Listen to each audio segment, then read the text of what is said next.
belakangan ini kita juga apa ya, tercengang dengan berita yang kemarin seorang ayah membunuh anaknya dan istrinya. Nah itu kan juga sebenarnya ada arah ke sana ya, tekanan depresi dan lain-lain. Nah itu kan bisa terjadi dengan siapa saja. Ketika ada merasa ada tekanan depresi yang luar biasa, kemudian tidak ada tempat untuk bercerita, teman-teman bisa ke rumah sakit kok, terus ngobrol sama dokter, psikiater, yang pasti satu rahasia aman, kedua hati lebih plong, dan teman-teman dokter di rumah sakit itu mereka udah profesional, mereka udah tahu treatmentnya karena memang itu medis ya, udah terbukti, dan itu sangat membantu. Beberapa teman saya ketika ke sana ya merasa plong gitu.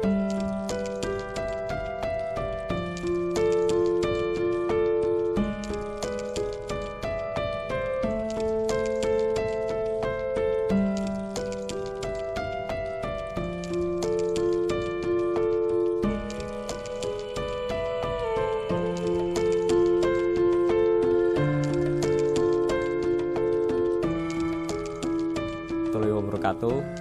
Perkenalkan, saya Riza Nur Alfian dan ini istri saya Nina. Keseharian saya punya usaha di bidang multimedia, konstruksi, kemudian IO. Sedangkan istri saya keseharian selain ibu rumah tangga juga ada kegiatan ngelola warung kecil lah di rumah seperti itu. Nah, saya mau cerita bahwa ada cerita panjang kenapa kami berdua ada kedekatan dengan ODGJ, teman-teman ODGJ ini. Jadi memang dari dulu, dari saya kecil, lingkungan saya ada beberapa ODGJ, dan kebetulan itu saudara juga, ada yang usianya udah sepuh, masih muda, bahkan anak-anak. Nah, karena itu di lingkungan saya dan keseharian saya, mau nggak mau kan pasti bersinggungan dengan mereka. Nah, entah kenapa ketika mereka ngamuk atau lagi emosi, kegilaannya lagi meningkat, entah kenapa ketika saya ajak ngobrol, mereka itu seperti cool down gitu, jadi turun emosinya dan lain-lain. Itu awalnya. Kemudian berjalannya waktu, saya merantau ke Semarang. Di Semarang saya kuliah, kemudian ada juga kegiatan di sana. Yang fokus nggak fokus, memang kadang kita ngasih sesuatu ke mereka, kayak makan, terus gantiin baju mereka. Kadang orang ilfil kan sama mereka karena bajunya ya. Sebenarnya bajunya kalau kita lihat stylenya kayaknya aneh, zaman sekarang keren ya, rebellion banget mereka ya, orang gila. Tapi kalau dideketin itu ya, baunya minta ampun, bau, karena udah mereka nggak mandi. Terus mereka juga ketika kencing atau berak itu mereka nggak bersih-bersih gitu. Jadi orang-orang makin lama kalau nggak kita gantiin bajunya, ketika mereka minta-minta ke toko-toko atau ke warung, orang toko atau orang warung itu udah langsung ngusir. Jadi dulu kita awal-awal baju dulu lah, kita open mereka, dia gantiin baju dan lain-lain. Nah itu ngerayunya itu luar biasa. Kalau yang udah parah banget itu luar biasa. Itu dari zaman saya masih muda. Kemudian belakangan ini, kegilaan ini kalau saya kita dapat musibah sekaligus berkah gitu ya. Ketika kakak tertua saya meninggal, kemudian saya dititipin beberapa anak perempuan, karena beliau almarhum juga terus terang ada masalah keluarga yang sangat panjang dari awal berumah tangga sampai beliau nggak ada. Nah, ketika beliau nggak ada, saya dititipi anak-anaknya. Ternyata anaknya yang paling gede, gadis umur berapa? 14 ya? 14 tahun. Jiwanya terguncang, nggak siap. Dan dia jadi satu-satunya pasien gangguan jiwa termuda di Surakarta. Nah itu yang makin kesini makin saya terpacu, kemudian jadi peduli, karena teman-teman kita ini yang ODGJ ini makin kesini makin banyak orang yang nggak peduli. Ya saya nggak menyalahkan sih, karena memang tekanan hidup zaman sekarang makin tinggi, dan belakangan ini memang kalau saya lihat tekanan hidup makin tinggi, tekanan ekonomi makin tinggi, ini kok makin banyak ya kesini di lingkungan kita. Kemudian di lingkungan saya sendiri ini ada beberapa teman-teman ODGJ yang rutin lewat sini.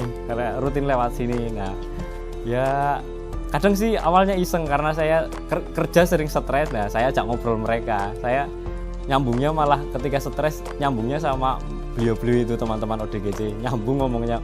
Sebenarnya nggak nyambung, tapi nyambung, hati saya jadi los mas, karena nggak ada beban ketika ngobrol sama mereka, jadi gojean dan lain-lain. Nah saya openi mereka, kemudian kasih rokok lah, itu obat paling ampuh, itu rokok kopi dan lain-lain. Nah terus beberapa udah lama ya, kita semenjak aku belum punya usaha di bidang multimedia, kita emang udah ngopeni orang-orang yang di jalan. Nah kalau teman-teman yang lain atau komunitas yang lain biasanya ada Jumat Berkah, bagi-bagi ke teman-teman ODGJ, kemudian melakukan kegiatan-kegiatan yang waktunya mungkin di siang hari atau pagi hari. Nah nek kita beda, jadi ketika kita ada rezeki atau ada kaul keinginan, biasanya apa yang kita lakukan itu kita safari malam hari, mengunjungi teman-teman ODGJ di Kota Kebumen. Jadi batas kita itu Simpang 5 sampai Gedung Bener. Dan kita karena udah kebiasaan hunting malam hari, jadi kita tahu ya spot-spot mereka ngecamp. Iya, spot-spot kita ngecamp. Kenapa saya milih malam hari? Karena saya sendiri ya, kita bayangin ya, ini kan ngopeni teman-teman ODGJ kan ini psikologi dasar manusia yang sangat ilahiyah. Kita balik lagi ke diri kita sendiri ya. Bayangin kalau kita malam hari, makhluk apapun malam hari adalah waktunya orang istirahat, makhluk apapun. Udah secara naluri makhluk ya, untuk malam hari adalah waktu istirahat. Nah, bayangin kita di malam hari kelaparan, apakah bisa tidur? Tentu tidak. Pasti kita tidurnya tidak nyenyak, emosi dan lain-lain. Terus kita paksa tidur sampai pagi. Apa yang terjadi? Paginya pasti ngamuk-ngamuk, kita akan emosi untuk kerjanya. Nah itu dasar pemikiran kita bahwa kita, teman-teman ODGJ ini butuhnya ini asupan malam hari. Jadi biar mereka tidur nyenyak, besok pagi nggak ngamuk-ngamuk, udah happy-happy, ketawa-ketawa, minta-minta ke toko, ke pasar, ke warung, itu mereka udah smile gitu. Bukan karena minta-minta ngamuk-ngamuk, karena lapar. Nah itu sih ide dari kita, kemudian juga yang udah kita lakukan, kita seperti itu malam hari kita hunting mereka, teman-teman ODGJ. Harapannya aku pengen teman-teman yang peduli dengan ODGJ dimanapun, ayo kita mulai pikirkan ini adalah psikologi dasar. Menurut saya bukan orang psikologi, tapi kita pakai rasa ya, ngopeni teman-teman ODGJ ini pakai rasa, dan rasa itulah yang saya ketemu bahwa di malam hari mereka butuh perhatian lebih dari kita, teman-teman ODGJ, untuk membantu mereka bagaimana mereka bisa tidur nyenyak dan terbangun dengan senyum.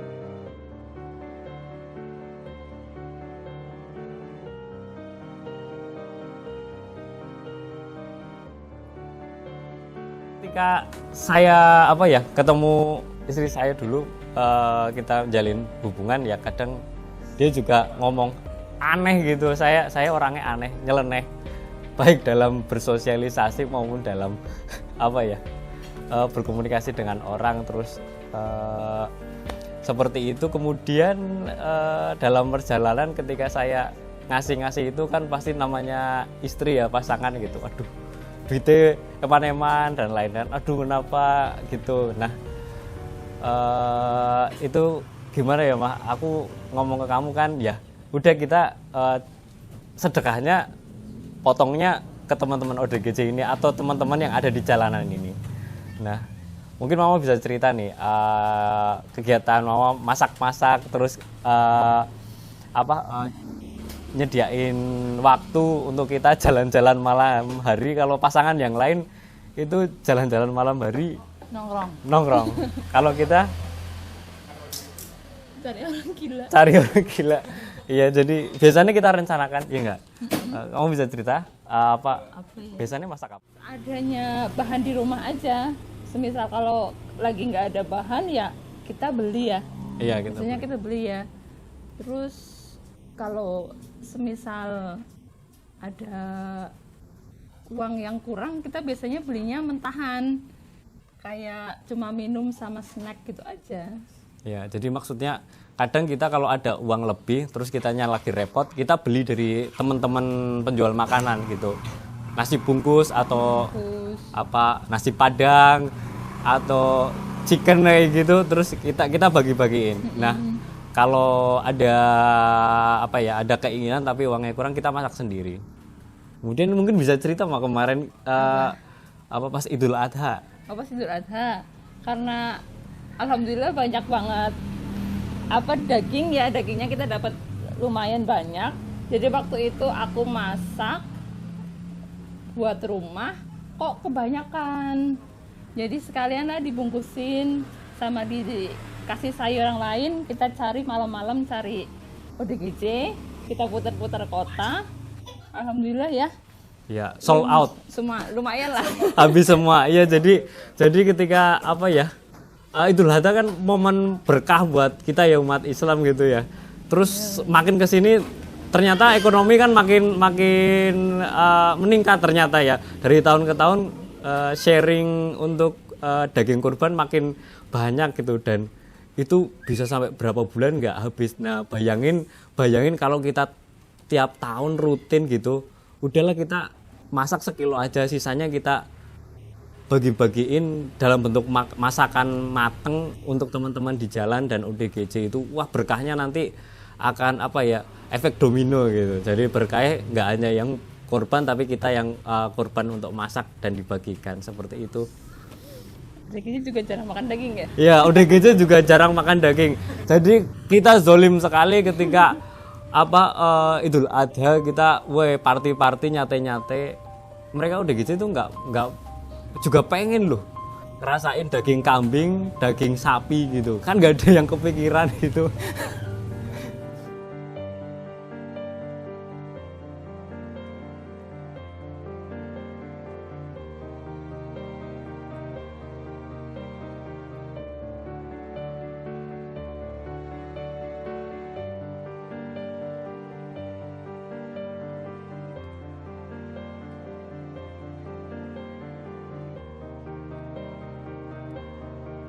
Perasaannya ya seneng aja ya, mereka bisa lihat mereka makan, lihat ekspresi muka yang polos gitu kan. Gitu.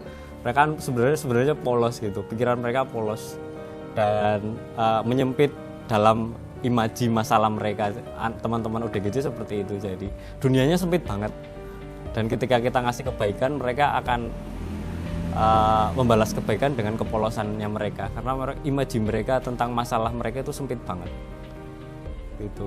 Dan nek saya rasain sih kalau saya ngobrol sama mereka, stres saya hilang satu itu obat saya stres. Kemudian juga nek yang saya rasakan nek berkah mungkin wis udah ada jalannya ya dari Gusti Allah, udah ada takdir buat kita, rezeki berapapun itu. Tapi yang saya rasakan makin kesini ketika saya berteman dengan banyak ODGJ, saya makin memahami banyak karakter manusia ketika bersosialisasi. Saya memahami ketika teman-teman saya lagi ada tekanan batin, tekanan mental dan lain-lain, saya bisa masuk untuk membantu mereka. Itu sih yang saya rasakan, saya lebih memahami dalam berhubungan bersosial dengan teman-teman atau sesama manusia seperti itu. Ini kita ada harapan apa ya, Ma? Kalau Mama sebagai perempuan nih, harapannya gimana, Ma? Kalau lihat ODGJ perempuan gitu. ODGJ perempuan ya harapannya mereka lebih dilindungi ya. Iya. Soalnya kan kalau perempuan gimana ya, kalau Iya, jadi kita ada cerita itu ya, teman-teman ODGJ yang kita kenal dulu di jalan gitu-gitu. Masih baru ODGJ baru gitu ya gitu. Tahu-tahu berapa bulan hamil. Itu banyak Mas di Kebumen Mas gitu. Tahu-tahu hamil lagi, ya, hamil tahu-tahu lagi. hamil lagi. Nah, ya harapannya ada perlindungan lah. Kita sebagai masyarakat saling mengawasi, apalagi sekarang ya sosial media ya. Kita bisa apapun lah viralin lah, kalau nggak bisa membantu paling nggak melindungi mereka dengan kamera kita. Seperti itu. Terus kemudian harapan saya secara personal ya, moga-moga kita bisa istiqomah menjalani kegiatan kita rutin, makin rutin lah. Selama ini sih masih random gitu, tiap bulan ada. Kemudian harapan saya, ayo dong teman-teman masyarakat secara umum, ketika ada ODGJ kita jangan perlakukan mereka seperti binatang. Satu, mereka manusia tapi yang punya masalah, dan psikologi mereka dunia mereka menyempit karena masalah kegilaan atau gangguan jiwa itu kan karena adanya tekanan pada satu titik masalah, dan mereka menyempit ke arah sana. Harapannya kita jangan yang menganggap mereka sampah, menganggap mereka bukan manusia. Mereka masih manusia, dalam titik kecil hati mereka masih ada kewarasan yang bisa kita sentuh, terus kita bantu mereka untuk kembali lebih sadar akan dirinya sendiri. Kemudian karena ini kejadian ya, banyak ODGJ yang kembali mengalami tekanan itu karena keluarganya mengasingkan. Nah, sebenarnya mereka cuma butuh apa ya? butuh teman ngobrol. Iya, teman ngobrol, karena yaitu masalah itu kan bisa ringan ya gitu. Kalau diobrolin, kalau nggak ada orang yang mendengar, terus nggak ada orang yang diajak ngobrol, mereka biasanya makin tambah kembali lagi tekanan jiwanya dan kembali lagi ke jalan seperti itu. Ini kejadian di Kota Kebumen, beberapa tetangga di sini kan ada yang seperti itu. Udah sembuh tapi keluarganya enggak peduli dan tidak memperlakukan mereka secara wajar, padahal mereka sebenarnya udah nyambung kalau diajak ngobrol. Jadi kembali lagi. Nah, itu kalau udah kembali lagi kita mulai dari nol lagi tuh berat.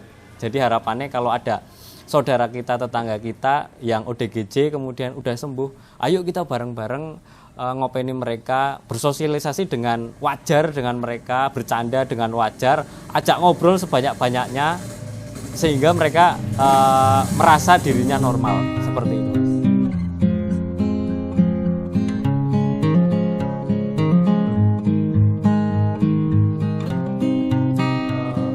Belakangan ini kita juga tercengang dengan berita yang kemarin seorang ayah membunuh anaknya dan istrinya.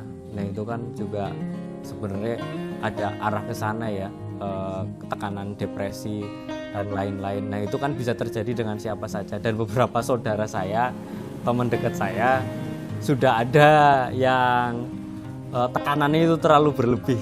Jadi pressure-nya berlebih, takutnya tidak kuat bentengnya itu.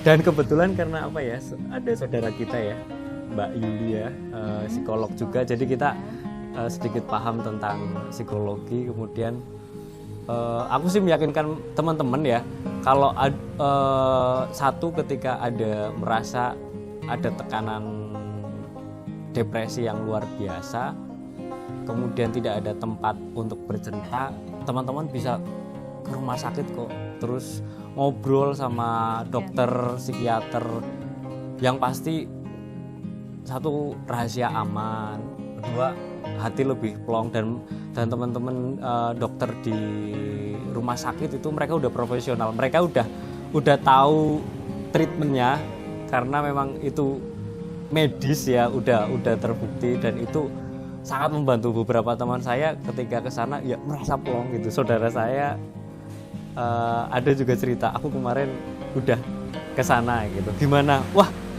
ternyata dia sampai kaget, ternyata di Kebumen tuh pasiennya banyak ya, dalam arti yang belum sampai bener-bener loss total ya untuk ODGJ-nya, ternyata banyak banget ya gitu. Dan kita kalau punya tekanan depresi dan lain-lain, jangan takut lah untuk datang ke psikiater, psikolog, daripada nanti memburuk dan udah nggak ketolong lagi.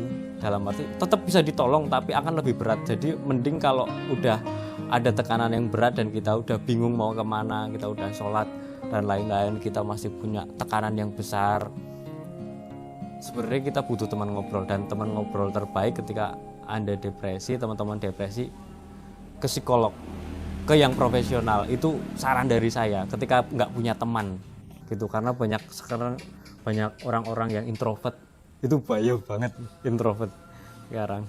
Oke, jadi saran saya itu yang belum depresi total, loss total, jangan malu ke psikiater. Akan ada solusi di sana, akan ada treatment secara medis. Kemudian kalau yang punya saudara yang udah ODGJ, dipasung apalagi, aduh kayak gitu, bicarakan dengan RT RW, terus kemudian lurah, nanti dibantulah. Banyak banget komunitas, itulah orang yang peduli banyak banget. Ayo kita bantu teman-teman ODGJ kita melalui hari-hari sulit mereka, dan itu insya Allah jadi berkah untuk kita semua.